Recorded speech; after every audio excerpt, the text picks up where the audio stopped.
এই আধা ঘন্টা আগে আমি যখন আমার বেরিবান্ধের কাছে গেছি, ফজরে গেছি, তখন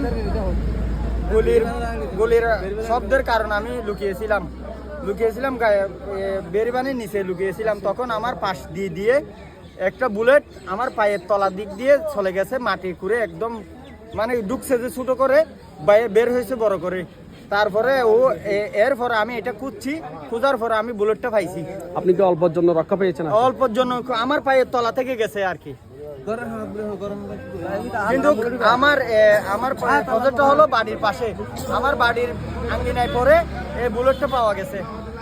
তখন আমি আমার পায়ের থেকে বুলেট সহ ও আঙ্গিনার পাশে আমি ছিলাম আর কি। তাহলে এখানে মিয়ানমারের সেনাবাহিনী আরকান আর্মি সবগুলা আমাদের প্রজেক্টে চলে আসছে। হ্যাঁ, বাংলাদেশে আমাদের অভ্যন্তরে যতগুলো বাংলাদেশি লোক আছে সবগুলাকে দেখে এরা গুলি নিক্ষেপ করতেছে, এরা পালাপালি করে তারপরে বাড়ির মধ্যে চলে আসছে। কিছু লোক ওখানে মারা গেছে বলে শুনছি। এদের বইয়ের কারণে আমরা ওদিকে যেতে পারছি না। আমাদের আত্মীয় স্বজন এগুলা কি মরছে কিনা বাচ্চা এগুলা যারা পালিয়ে আসছে এরা কারা? যারা পালিয়ে আসছে এরা হলো রোহিঙ্গা আরসা গ্রুপ, আরসু গ্রুপ, নবিসুম গ্রুপ। এদের কারণে আমরা সংঘর্ষ করতেছে। তারাও জীবন বাঁচানোর জন্য আমাদের এদিকে চলে আসছে।